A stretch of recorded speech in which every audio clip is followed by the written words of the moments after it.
William Gargan stars as Barrie Craig, confidential investigator.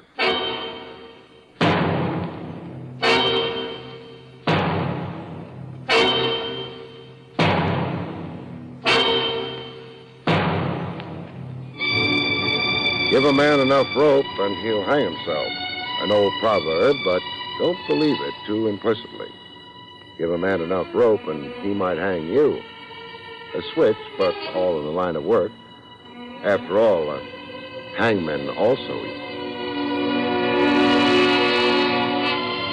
The National Broadcasting Company presents William Gargan in another transcribed drama of mystery and adventure with Barrie Craig, confidential investigator.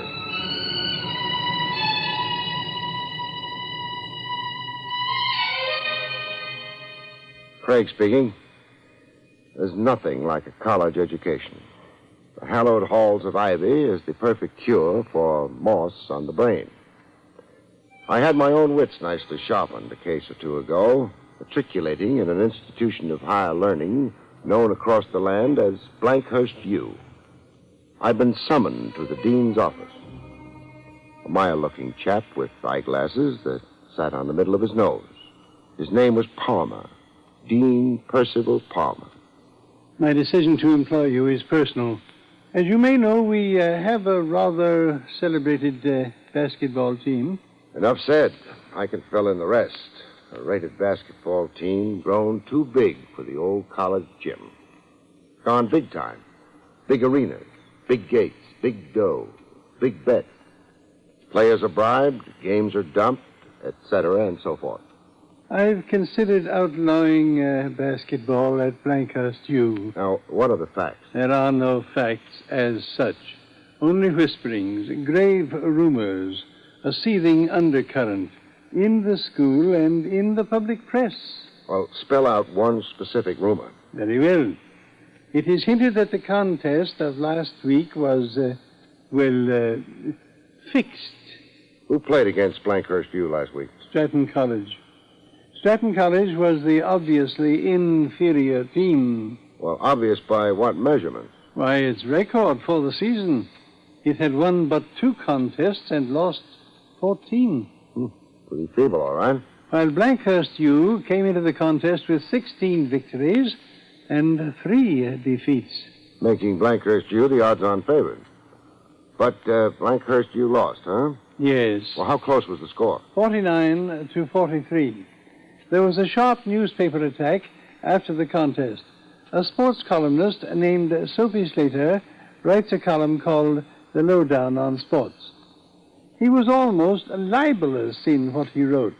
Well, who is the captain of the team? Chris Ransom. And who is the coach? Sandy Bigelow. Do the rumors touch Coach Bigelow? Very much so. The crooked coach. Rare, if true. It's usually one player that louses up a team. One susceptible sucker that gamblers can get to. However, when's the next game? Tomorrow night. Blankhurst U plays Van Bursen College. Well, who's favored to win? Van Bursen College has yet to win one major contest this season. Meaning if Van Bursen wins tomorrow, there's really something rotten in Blankhurst.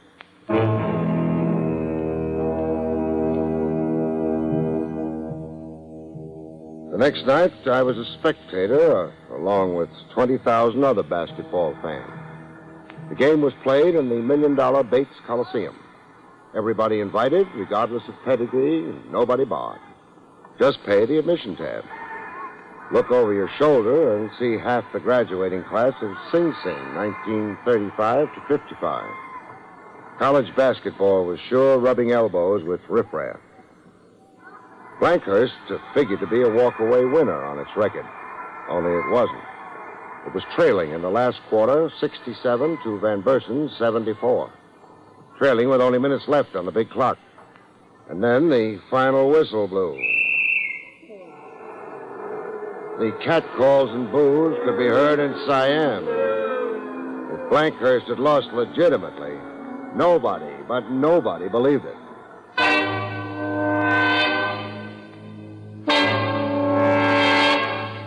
I caught the captain of the team, Chris Ransom, under the showers. A gangling youngster who stood 6'6" high. Red hair and a crew cut. And freckles like somebody had splattered his face with a ripe tomato. Hey, pass me a towel, huh? Sure. Here you are. Thanks. You're here to heckle me, huh? Well, why do you say that? You're the secret agent Dean Palmer wished on us. Well, I see my fame has preceded me. Well, whenever you're ready, Chris, I've got some questions. Well, is this going to take long? I've got a date. New chick. I can lose her to 20 other guys. Well, I'll make it brief. Well, I'm holding you to that. Come on, we can chin in the locker room.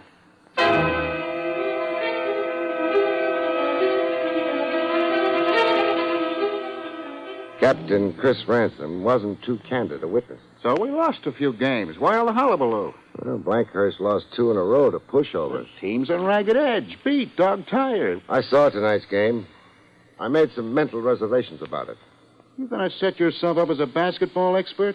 I know the game, Chris. I was a player as a youngster and a fan ever since. All right, Mastermind, go ahead. What did you find suspicious about tonight's game? For one thing, the money writing on it. How would you know? Faces in the crowd.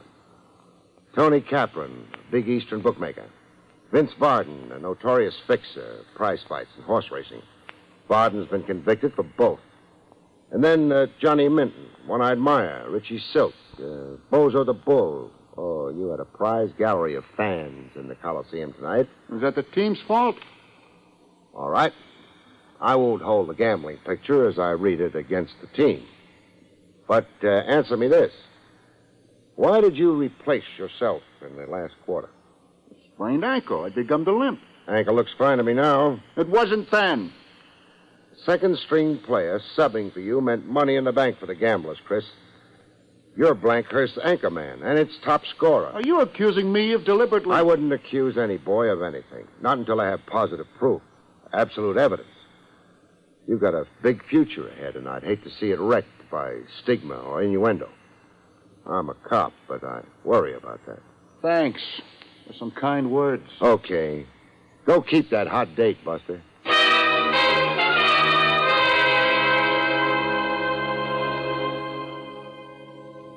Coach Sandy Bigelow was even less cooperative, let alone friendly, than his team captain. I don't take kindly to private snoops annoying my players. Well, don't complain to me. Dean Palmer exceeded his powers in hiring you. I'm going before the Board of Trustees. Meanwhile, let's talk. I deny every rumor. I've got a bunch of fine kids, straight as a die, every mother's son of them. I picked up this morning's paper on the way over. A columnist named Soapy Slater gets off a few remarks. Soapy Slater? Why, the man's an irresponsible muckraking... They load down on sports. Let me read you a few lines. Last night's only Blankhurst Van Versen winner was a betting combine. Wonder who Coach Bigelow really obliged in surprise benching of star forward Wisnowski. Tyranny by innuendo. But I'm thick-skinned, Gregg. In 20 years of coaching, I've developed a rhinoceros hide. I pay no attention to a columnist. Well, why did you bench Wisnowski? He's a show-off.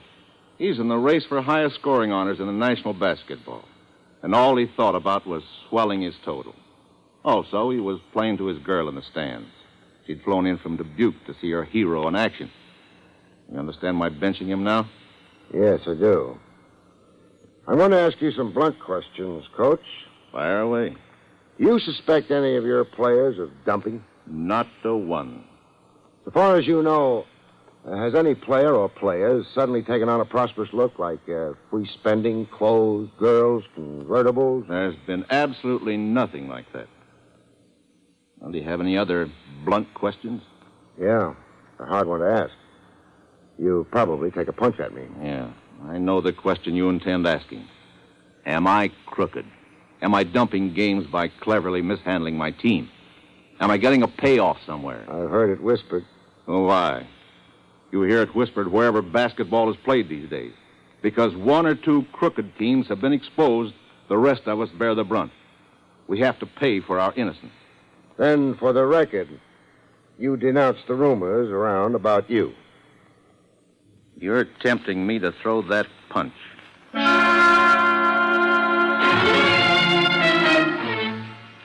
Sunday in a college town is a day of cemetery quiet. I checked into the nearest recreation lounge. The joint was the annex to a hotel, the Hotel Olympia. I had a key to room 222. The bartender, drink, please. You decide what. I want to be surprised. I was halfway through a drink advertised as Campus Conniption, 99 cents, when a gent came close enough to breathe on me. He looked more of a stranger in town than me. Beefy jowls, a stick pin with a diamond the size of a walnut, and yellow shoes. His kisser was not unfamiliar. Hello, Craig. Place the face? Yes. I didn't know the circus was in town. The New York joke's out of place here. So are you, Smiley. I got a sister living here in town. I'm visiting. Why? Well, sit down. I'll tell you why. Okay. I'm tingling with expectancy. You'll be tingling all right when you see what I got for you. Here. For your old age. Well, what's inside the brown wrapping? $1,000 in 20s. For me? For you. For what? For nothing. And I got something else for you. Let's see. Yeah, here in my vest pocket. For you, Craig, my compliments. A railroad ticket. One way, clear to Times Square. One look at you at the bar, I knew you were homesick. Your train's in an hour. Give my regards to Broadway. Very sorry, Smiley. You're gonna be foolish? I am. The boys and me are making a buck. What's it to you? Nothing. That's a job for the authority. I'm here to crack down on fixing and fixers. Stop the corruption of a basketball squad. And you're here for nothing, Craig. There's nothing to it. No fix, no bribing players. You expect me to believe that? Sounds corny to say, I know, but we haven't been able to reach a player. We try, but no dice. Then why try so hard to ship me home? We're running lucky. We don't want a jinx. So the boys made up a pool. $1,000. Get rid of you. They don't want no evil eye. If you don't grab the G, you're a sap. Put it back in your pocket, Smiley.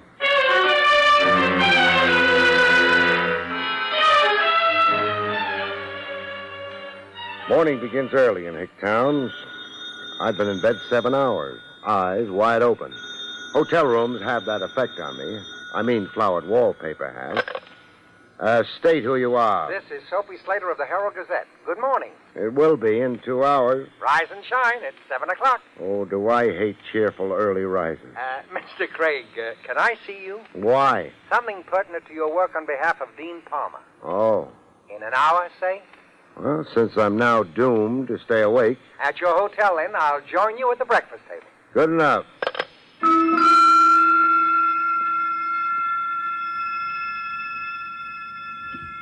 Soapy Slater really did have vital, confidential information. Coffee's good. Now, at least 3 games were dumped by Blankhurst U. Well, give me concrete proof. I've got another kind of proof. Guesswork's no good, Slater. Let's not be callous about the reputations and futures of a lot of young men. Oh, I respect your sensitivity there. I hate to see any young man stigmatized, but suppose my criminal information doesn't concern any of the young men. None of the players? No player, just the coach. Sandy Bigelow? Sandy Bigelow, yes. Now, if you'll listen... Shoot. I'm a newspaper man. I have sources of information. Now, get down to it. What information did you receive about Sandy Bigelow? That he was seen consorted with gamblers in an out-of-the-way roadhouse called the Blue Lantern, run by Gussie Daniels. Now, drive out and talk to Gussie, why don't you? You'll find her very frank and cooperative. What else against Sandy Bigelow? I have information that Bigelow made a substantial cash deposit in his bank account, the Craigmore Savings Bank. That's a bank in another county, mind you. A fact significant in itself. Who could tip you to the status of Bigelow's bank account? I'm going to be evasive about that, Craig. Somebody connected with the bank, huh? An official or a teller? I'm not answering that. Why are you giving me these facts against Sandy Bigelow? To expedite your investigation. To hurry Bigelow into jail? To accomplish that, yes. Why not use the facts yourself for an expose feature? You're a newspaperman. I tried to. My paper refused to use it. I'll write the story from the police blotter when you file arrest charges against Bigelow. In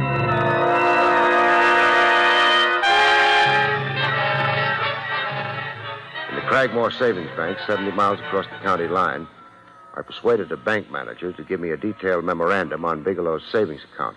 Persuading the bank manager meant unraveling a lot of red tape, satisfying bank policy and protocol, but I got what I was after. My next stop was the Blue Lantern. The owner, Gussie Daniels, was the Amazon type who could lick her weight in men, and probably did, from the looks of her patrons. Her answers were frank and cooperative. He was in here, all right, that Bigelow. Over in that corner there, trying not to look conspicuous. Bigelow was in here frequenting with gamblers. Nose to nose, talking to him over beer and pretzels. Can you identify particular gamblers you saw Bigelow with? All that New York crowd. I had a state cop name a few for me. One named Johnny Minton. Oh, mean looker. Another named Richie Silk. Crazy about my cheese mix and potato chips, that one. And a third with a funny name that sounds like Bongo or something. Bozo the Bull? Yeah, that's it. Had a bad stomach. Never ate or drank anything in here. Bozo the Bull served time last year for fixing a Midwest basketball game. Well, he's right here up to his fixing tricks. And Bigelow's in with him. How often would you say Bigelow was in here? Well, it's twice that I've seen him, and there are nights when I'm not here. That's Wednesday and Friday when I'm babysitting from a married daughter. Ada May, that's my daughter. I'm a grandmother. Oh, great. Buy a drink, Gussie? Sure you can. Buttermilk.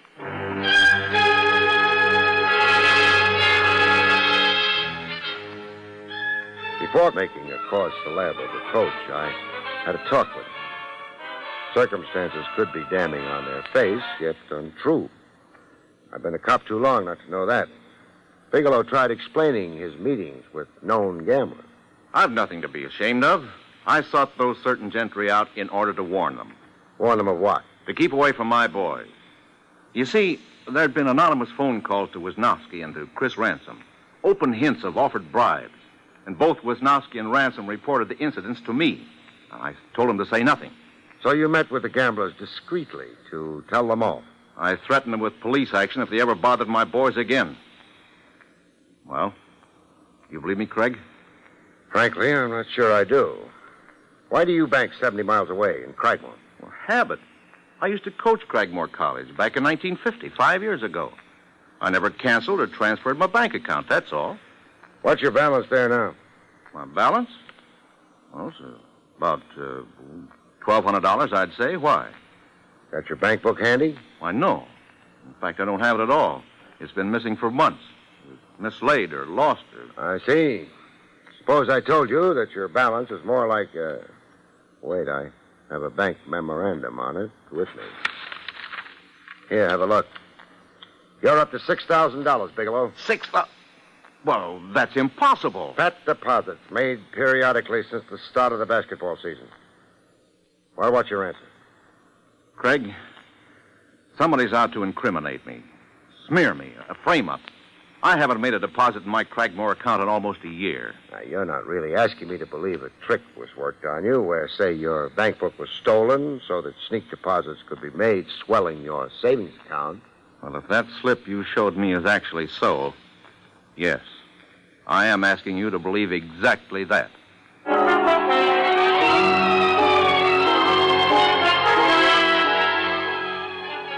Character assassination through frame-up. I postponed judgment on Coach Bigelow for the time being. And pretty soon, events justified my discretion there. The team captain, Chris Ransom, had again been contacted by the gambling mob. And this time, Bigelow brought his boy to me. A man named Smiley. He smoked me in Leary's drugstore. How much did he offer you? $5,000 to be divided between myself and one other player I could recruit. He suggested I talk to Wisnowski.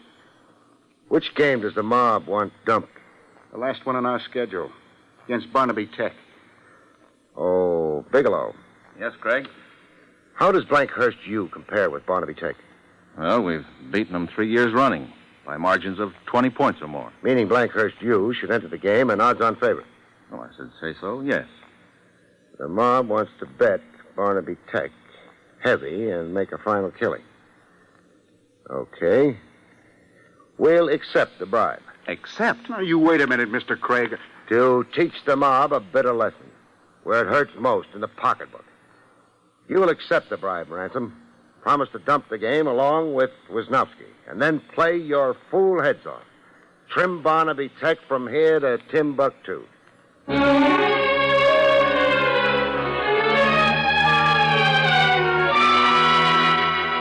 game against Barnaby was played as scheduled. Wisnowski and Chris Ransom played the best ball of that or any other year. They scored almost at will. At the final whistle, the score was 76-38, favoring Blankhurst. I'd never seen a more shattered bunch than that gambling clique. They looked as if the specter of the breadline haunted them. The Blankhurst team got a rising ovation.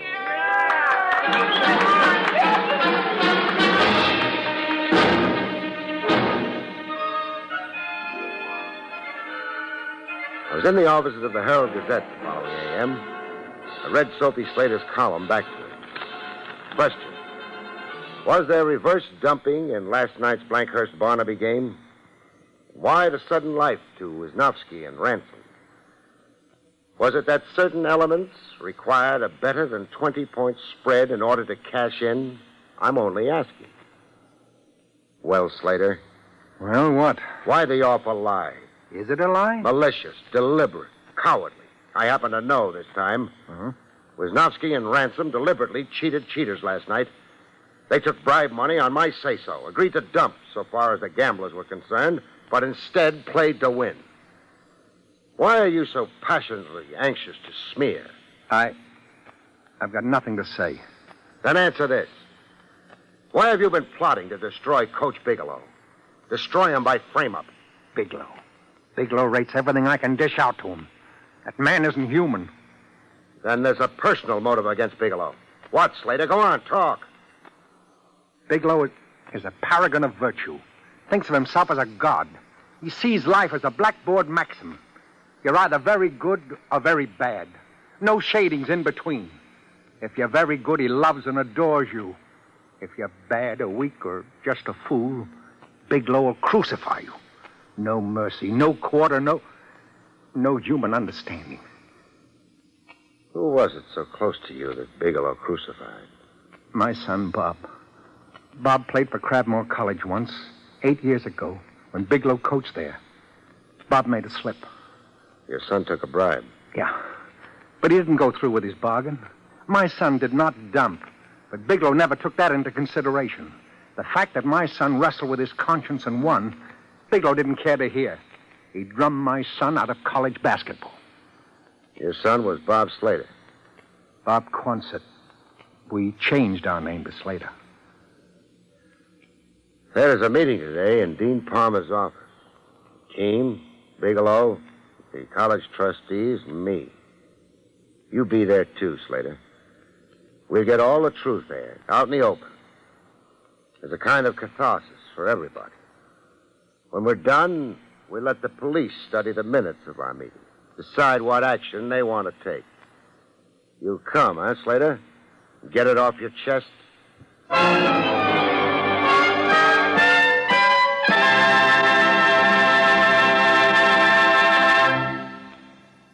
You have been listening to William Gargan in another exciting transcribed mystery drama from the adventures of Barrie Craig, confidential investigator. Tonight's story, Sucker Bait, was written by John Robert.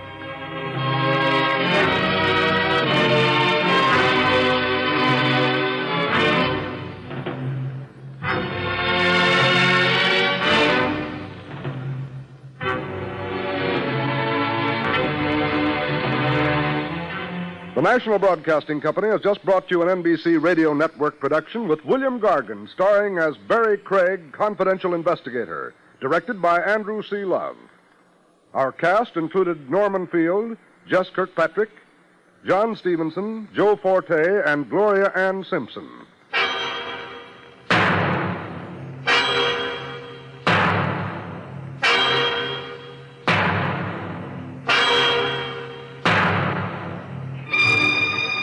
Monitor takes you everywhere this Sunday on NBC Radio.